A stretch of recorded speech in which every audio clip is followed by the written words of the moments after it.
A Tesla robotaxi ride in California just went viral, and in the clip, the car is handling classic Bay Area chaos, tight lanes, weird merges, unprotected left turns, like it's nothing.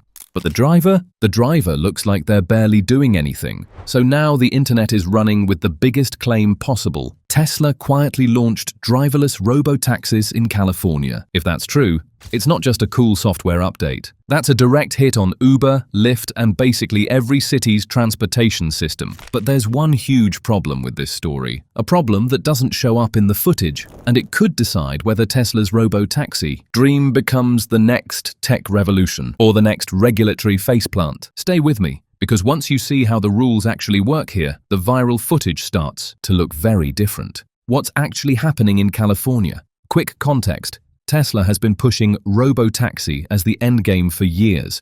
But California is not Texas. California has a permit maze so complex that even companies with billions and elite engineers spend years getting through it. Here's what we can confirm from multiple reports.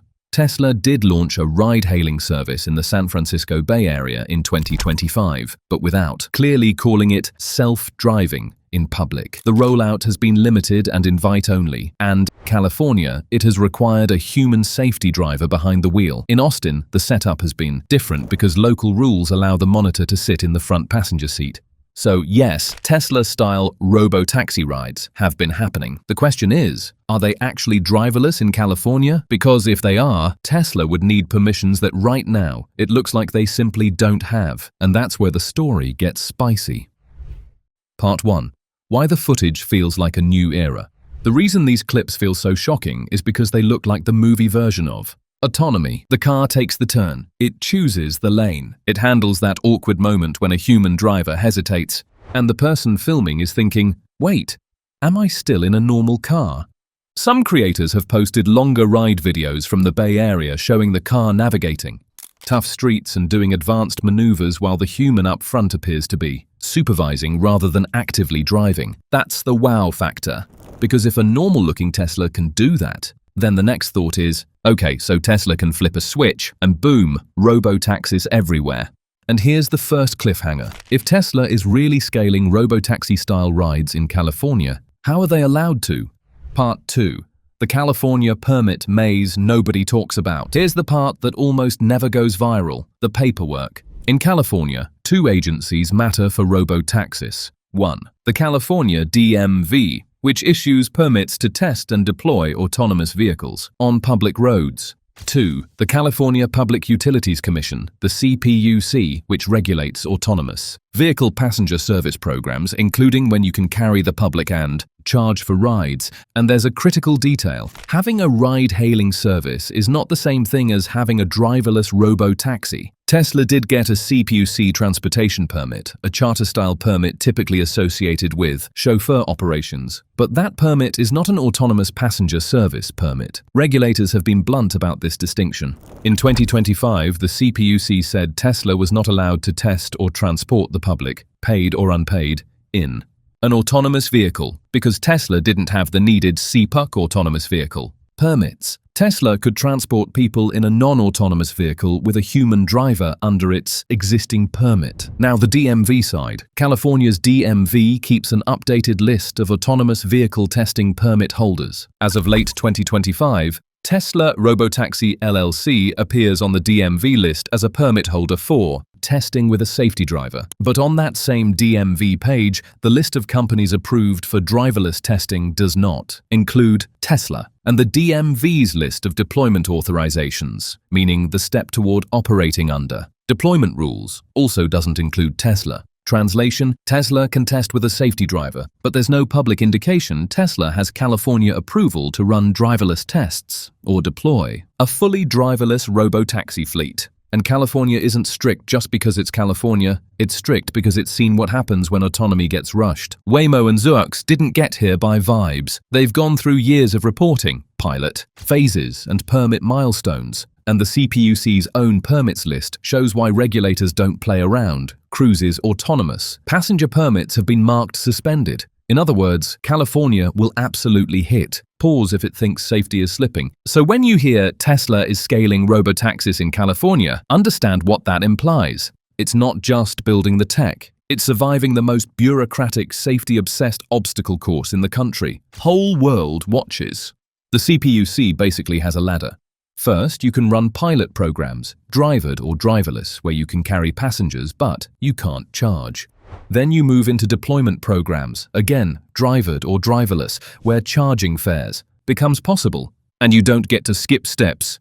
Competitors have had to crawl up that ladder, rung by rung, with quarterly reports and safety plans. That's the level of scrutiny Tesla is walking into. So if that's true, why are people getting robo-taxi rides at all? This is where Tesla gets clever.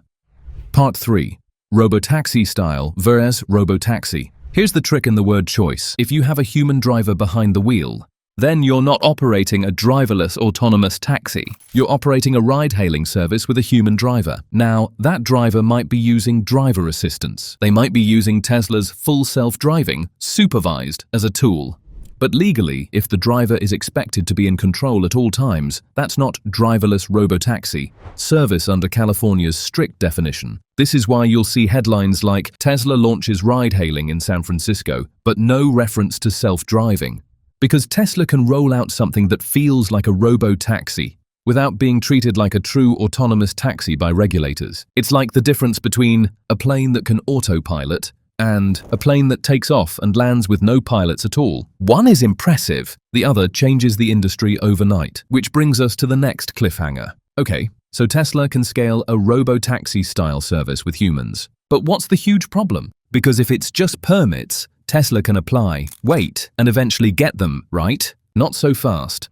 Part 4. The huge problem, the safety driver paradox. The California version of Tesla robotaxi depends on one thing, a human safety driver who stays alert, engaged, and ready to take over. That is the safety model. But then a viral clip drops, showing what appears to be a Tesla robotaxi safety driver nodding off during a ride in San Francisco. The rider says it happened multiple times, and the car's warnings are what snapped the driver back. And local reporting said the CPUC was aware of the video and was taking follow-up actions to gather more information. I'm not bringing this up to dunk on Tesla. I'm bringing it up because this is a brutal reality of in-between autonomy. When a system is good enough to drive most of the time, humans get bored. They get complacent. They start believing the car is basically driverless. And that is exactly when supervision becomes hardest. So here's the paradox. If the human is truly alert and hands-on, the system doesn't feel like a robo-taxi. But if the system feels like a robo-taxi, the human may not stay alert enough to be the safety net. That's the huge problem. And it gets even bigger when you realize the economics. If Tesla needs humans in the driver's seat, scaling gets expensive. Recruiting, training, scheduling, insurance, all the things Uber and Lyft already do. Which means the robo-taxi business model, where the car is the driver, still isn't fully unlocked in California. So what does Tesla do? They ship the future in phases. Part 5. Why this still matters. Tesla's data and density play. Even if the California service is supervised, it can still be a huge strategic move, because every ride is real-world mileage and real-world edge cases. And if you believe Tesla's long-term plan, this becomes a rolling data collection machine. Now add the part nobody can stop talking about. Crowdsourced trackers and reporting have suggested Tesla's Bay Area fleet grew into the triple digits, while still nowhere near Musk's biggest public targets. Is Tesla at mass scale yet? Number. But the direction is clear. And if Tesla keeps expanding this supervised service, it does two things at once. 1. It builds a customer habit. People get used to ordering a Tesla ride. 2. It builds a regulatory argument. Look at the miles. Look at the behavior. Let us go further. And then the rumor machine pours gasoline on it. Because Tesla software sleuths love digging through updates, and there have been claims that certain builds contain geofence labels that sound like unsupervised regions tied to California and the DMV. Is that a smoking gun? Not necessarily, but it's exactly the kind of breadcrumb that fuels the driverless in California is imminent narrative. And that brings us to the final twist.